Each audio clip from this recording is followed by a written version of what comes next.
میرے اور آپ کے آقا صلی اللہ علیہ وسلم نا ایک مرتبہ صحابہ کی محفل میں موجود ہیں اور حضرت صدیق اکبر رضی اللہ تعالیٰ عنہ حاضر خدمت میں. اللہ اکبر. حضور تشریف فرما ہے اور حضور کے چہرے پہ نا غم کے آثار ہیں. حضور کے چہرے پہ غم کے آثار ہیں. گھر باہر سے آئے نا تو اگر کوئی بچہ پریشان ہو, گھر میں کوئی بھی فرد پریشان ہو, باپ بھائی پوچھتا ہے کیوں پریشان ہوئے, کیا غم ہے, کیا مسئلہ ہے. اور ویسے تو کئی رشتے ایسے ہیں بھی جو پریشانی کو محسوس ہی نہیں کرتے. سگے بھائی ایسے ہیں جو اپنے بھائیوں کو قتل کر دیتے ہیں. ہمارے پاکستان کے اندر سینکڑوں اسی سال میں 300 کے لگ بھگ واقعات ہوئے جن میں بیٹوں نے باپ کو قتل کیے ہیں مال کی خاطر, جائیداد کی خاطر. یہ سال کی رپورٹ ہے آپ کے ملک کی, ہمارے ملک کی یہ رپورٹ ہے کہ 300 سے زیادہ کیس جو ہے وہ جو رپورٹ ہوئے کہ بیٹے نے باپ کو قتل کر دیے دولت کے لیے, جائیداد کے عوض میں. تو بعض رشتے ایسے ہوتے ہیں بھائی بھائیوں کو خراب کر کے پریشان کر کے وہ خود تسکین محسوس کرتے ہیں. ایسے رشتے بھی موجود ہیں.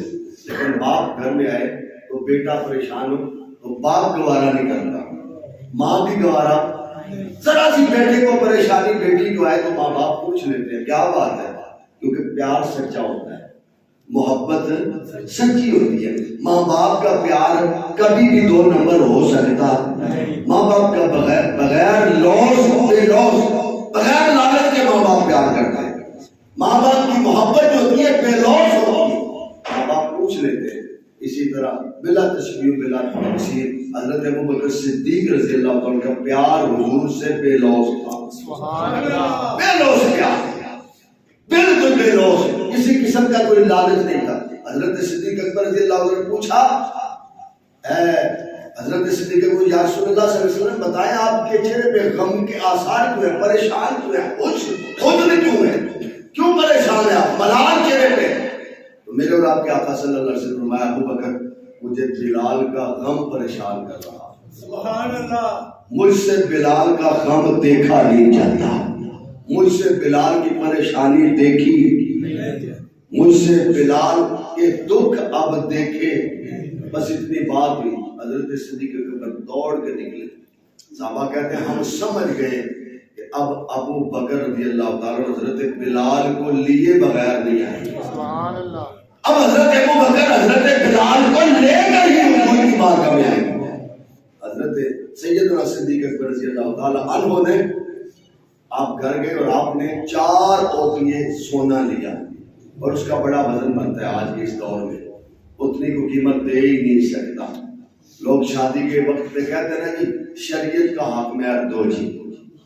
میں نے کہا آپ کو تو سمجھ نہیں آتی, حق مہر شریعت کا تو آپ دے ہی نہیں سکتے. جو حضور نے حق مہر دیا وہ تو اس وقت اس دور میں 4-5 لاکھ روپے کے قریب بن رہا ہے, وہ تو آپ دے ہی نہیں سکتے. اور ہمارا مزاج بنا کہ شریعت جب حق مہر کی بات آئے, دین کا کوئی کام ہے تو پھر کہتے ہیں شریعت کو دیکھ لو. ویسے ہمیں کوئی شریعت یاد دنیا کے کاموں میں ہمیں کوئی حدود اور کوئی حدود یاد نہیں رہتی. حضرت ابوبکر صدیق رضی اللہ تعالیٰ عنہ آپ زیادہ مال لے کے امیہ بن خلف حضرت بلال کا جو مالک تھا کافر مشرک اس کے پاس پہنچے. کہا کیوں ظلم کرتے ہو بلال پہ اتنا, کیوں بلال پہ ظلم کرتے. وہ کہنے لگا اگر تمہیں بلال سے اتنی محبت ہے اتنا پیار ہے تو تم خرید لو بلال کو. وہ تو سمجھتا تھا کہ یہ مال اتنا خرچ کر ہی نہیں سکیں گے, کیونکہ کافر جو ہوتا ہے وہ مال خرچ نہیں کرتا. کافر مال خرچ ہے, اللہ کی راہ میں مال خرچ ہے. یہ کافروں کی سوچ ہے, یہ کافروں کا ذہن ہے کہ مال خرچ کرنے سے اللہ کی راہ میں مال کم ہو جاتا ہے. یہ ان کی سوچ ہے اور یہ کافروں کی سوچ تھی. اس نے کہا کہ ابو بکر تو مال خرچ نہیں کر سکے, قیمت بلال کی دے نہیں سکے تھے. پر وہ جانتا نہیں تھا بلال آج خریدنے کے لیے آیا. بلال کو آج خریدا جائے گا.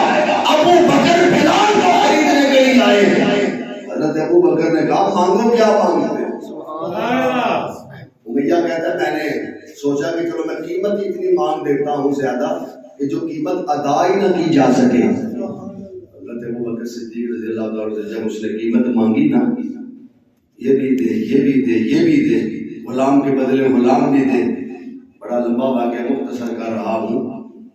حضرت ابو بکر صدیق نے کہا یہ پکڑ، بلال مجھے دے، بلال مجھے دے، یہ پکڑ بلال مجھے دے۔ آج کے دور کا بندہ ہوتا وہ کہتا ہے اتنے پیسے میں کیا کروں گا، ٹھیک ہے رہنے۔ آج کا کوئی بندہ جو مسلمان مسجد میں 100 روپے ہفتے کا نہیں دے سکتا وہ اتنی قیمت دے سکتا۔ یہ حضرت ابو بکر کی شان ہے، یہ حضرت ابو بکر صدیق رضی اللہ تعالیٰ عنہ کا مقام ہے کہ وہ اللہ کی راہ میں اس انداز سے خرچ کر رہے ہیں، اور ان کا ہی خاصہ تھا، ان کی یہ شان تھی، ان کا یہ مقام تھا۔ حضور آپ کو تو بال بچے یاد آتے ہیں، گھر کے کام یاد آ جاتے ہیں، اور کئی دنیاوی ضرورتیں ہماری جو پوری نہیں ہوتی ان کو یاد رکھتے ہیں، لیکن حضرت ابو بکر صدیق نے سارا مال جتنا اس نے مانگا دے دیا۔ امیہ کہنے لگا ابو بکر مکے میں مشہور ہے کہ ابو بکر بہت بڑا تاجر ہے اور بڑا سیاح تاجر ہے، لیکن آج آپ نے عقل سے کام نہیں لیا، آج تو آپ نے سودا ٹھیک نہیں کیا، آج تو آپ نے سودا اچھا نہیں کیا، آپ دھوکہ کھا رہے ہیں۔ بلال تو لکھنا بھی نہیں جانتا اور آپ اس کے بدل میں پڑھا لکھا غلام مجھے دے رہے ہیں، اتنی قیمت دے رہے ہیں۔ حضرت ابو بکر صدیق نے تاریخ ساز جملہ کہا، کہنے لگے امیہ بلال کو دیکھنے کی نظر چاہیے، بلال کو دیکھنے کے لیے تیرے پاس نظر نہیں، وہ آنکھ تیرے پاس نہیں ہے جو بلال کی قیمت کو دیکھے۔ اگر بلال کی عظمت کو پوچھنا ہے تو محمد مصطفیٰ سے پوچھ بلال کی قیمت کیا ہے۔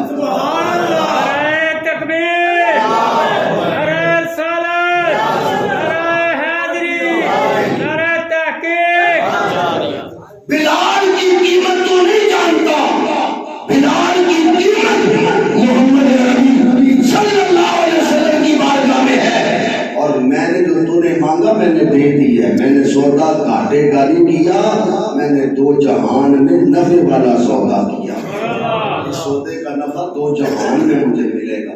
حضرت ابو بکر صدیق رضی اللہ تعالیٰ عنہ خریدا حضرت بلال کو، حضور کی بارگاہ میں حاضر ہوئے، اور روایات کافی ہے کہ حضرت ابوبکر صدیق رضی اللہ تعالیٰ عنہ کو آپ حضرت صدیق اکبر رضی اللہ تعالیٰ عنہ حضرت بلال کو گھر لے گئے، گھر جا کے زخموں کو صاف کیا، مرہم پٹی کی، آپ کو سوٹ پہنایا، آپ کے سر پہ امامہ شریف باندھا، آپ کا کھانا وغیرہ کا آپ کو دیا، خدمت کی، پھر حضور کی بارگاہ میں گئے، اور جب حضور کی بارگاہ میں پہنچے تو حضور خوش ہو گئے۔ حضرت ابوبکر کس کو خوش کر رہے تھے؟ حضور کو، اور جس سے حضور خوش ہو جائے اس سے تو اللہ خوش ہو جاتا ہے۔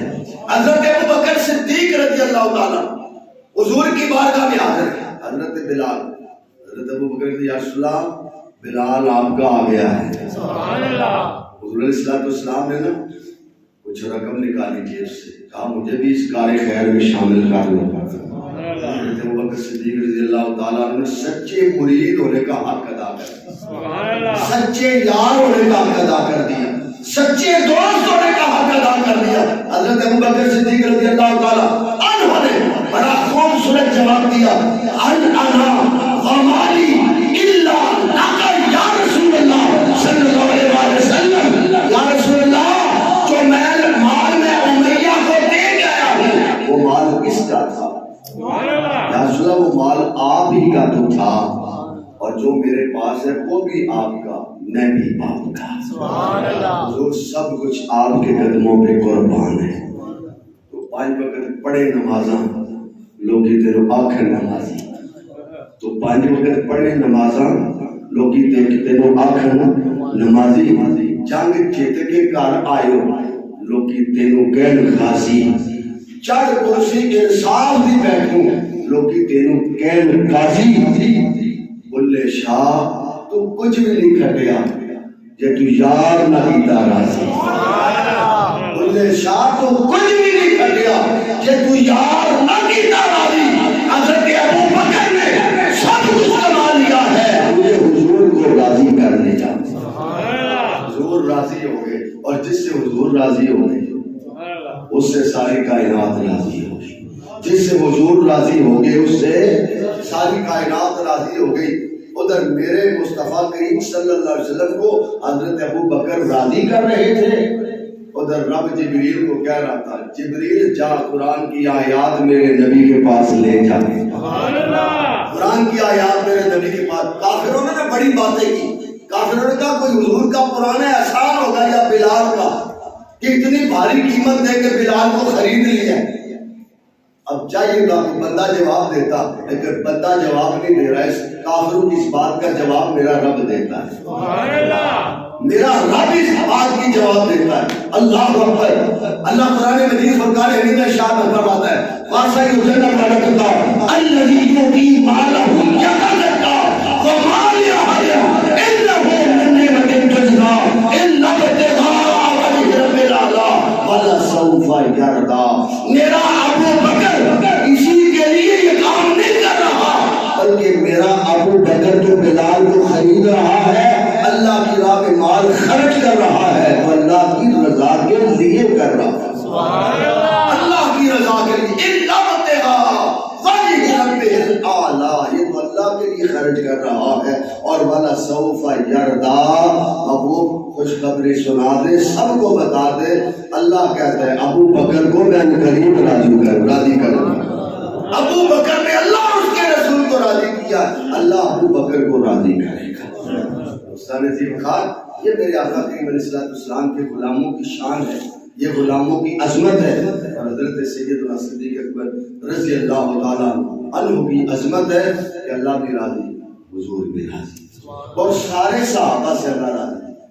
قرآن مجید فرقان حمید میں اللہ فرمایا رضی اللہ عنہ ورضوا عنہ۔ جب بھی صحابی کا نام آئے تو ہم کیا کہتے ہیں؟ رضی اللہ تعالیٰ عنہ۔ رضی اللہ تعالیٰ عنہ کس نے کہا قرآن میں؟ اللہ نے، سارے نے بولے کس نے کہا ہے؟ یہ بات ذرا ذہن نشین کر۔ ابھی نا ایک وہ شاعر ہے حاکم، لوگ بڑے اس کے نام لیتے نہیں، میں اس کا شاگرد کو اشتہاروں پہ لکھواتے۔ ابھی پچھلے دنوں میں اس نے کسی محفل نعت میں شعر پڑھا ہے، اور اس نے بہت بدتمیزی کی ہے اور گستاخی کی حضرت ابوبکر صدیق رضی اللہ عنہ سارے صحابہ کو۔ وہ کہتا ہے رضی اللہ تعالیٰ عنہ کہنے والے اور ہوں گے، وہ شعر پڑھا ہے محفل میں، رضی اللہ تعالیٰ عنہ کہنے والے اور ہوں گے، اسی تے مولا علیہ السلام کہنے والے ہیں، وہ شعر پڑھ رہے ہیں۔ آپ بتائیں قرآن میں اللہ کہتا ہے رضی اللہ تعالیٰ عنہ، اور اللہ بتا رہا ہے کہ ان سے میں راضی ہوں، ان سے میں راضی ہوں، سارے مومن ان سے راضی ہو جاؤ، کیونکہ یہ بڑی شان والے ہیں، یہ بڑے مقام والے ہیں۔ اور وہ کہہ رہے ہیں رضی اللہ تعالیٰ عنہ کہنے والے اور ہوں گے، یعنی کہ صحابہ اور اہل بیت اطہار میں وہ ایک دراڑ ڈال رہا ہے، جبکہ ہمارا اہل سنت کا عقیدہ یہ ہے کہ حضرت علی بھی تو صحابی ہیں، حضرت امام حسن بھی تو صحابی رسول ہیں، حضرت امام حسین بھی تو صحابی رسول ہیں۔ اگر وہ اہل بیت اطہار ہے تو صحابی رسول بھی تو ہیں، لیکن ان کی عظمت ہے، صحابی رسول بھی ہے، اہل بیت رسول بھی ہے، یہ ان کی عظمت ہے۔ ان کی عظمت کو سلام علیہ السلام کہا جا سکتا ہے، لیکن یہ کہا جائے کہ رضی اللہ تعالیٰ عنہ کہنے والے ہوں گے، وہ بھائی سے تو مراد کیا لے رہا ہے؟ صرف پیسے اکٹھے کر رہا ہے، مال کے لالچ میں اندھا ہو گیا، اس لیے اپنے دائیں بائیں اپنے دھیان رکھیں اور اپنے عقیدے کو ستھرا رکھیں، کالی مکھی سے بھی اپنے آپ کو بچائیں اور سفید مکھی سے بھی بچائیں۔ بات سمجھ آ گئی جو میں نے کہہ دی؟ ویڈیو کا دورہ نہیں، ویڈیو کا دورہ اس طرح احتیاط، لیکن آپ کو بھی تو ذرا سوچنا چاہیے، کالی مکھی سے بھی بچے اور سفید مکھی سے بھی۔ اور اگر اس کو اور آسان کر دوں، جو یہ کہتے ہیں نہیں جی اہل بیت والے میں گل کوئی نہیں، ان سے بھی بچے، اور جو کہتے ہیں نہیں جی صحابہ کا تعلق ہی کوئی نہیں، ان سے بھی بچے، وہ کالی مکھی ہے۔ ایک طرف چٹی مکھی، یہ کالی مکھی نے برباد کر دیا، اور ہماری قوم اللہ ماشاءاللہ ہماری قوم کہتی ہے ٹھیک ہے جدھر کو لانا ادھر ہی لگ جاؤ، روٹی کھانی ہے۔ ابھی یہ 25 دسمبر گزرا تو مجھے کئیوں نے بتایا کہ فلاں آدمی فلاں جگہ ایک کھا رہا تھا بیٹھ کے ساتھ، اور فلاں فلاں فلاں فلاں۔ میں کس کا رونا رہوں، لیکن میں اشارہ آپ کو کر رہا ہوں، جب آپ دوست غیر مذہب کو بنائیں گے تو پھر اسلام کے ساتھ آپ پیار نہیں کر سکتے، اور اگر اسلام سے پیار کرنا ہے تو پھر آپ ہر طرح کی مکھی سے، یا مکھی کسی کے اوپر بیٹھے تو اچھا لگتا ہے، چلو بتائیں میں چہرے پہ بیٹھ جائے ہر بندہ اڑاتا ہے نہیں اڑاتا؟ مکھی کو چنگا تو نہیں سمجھتا کیونکہ سمجھتا ہے مکھی کو اچھا. ایک یہ مکھی ہے جو جسم پہ بیٹھتی ہے، ایک مکھیاں یہ ہیں جو عقیدے پہ بیٹھتی ہیں. یہ کالی اور چٹی مکھی، ان سے محفوظ رہیں، اپنے بچوں کو بھی محفوظ رکھیں، خود بھی محفوظ رہیں. اللہ مجھے اور آپ سب کو دین متین پہ عمل کرنے کی توفیق دے. وما علینا الا البلاغ.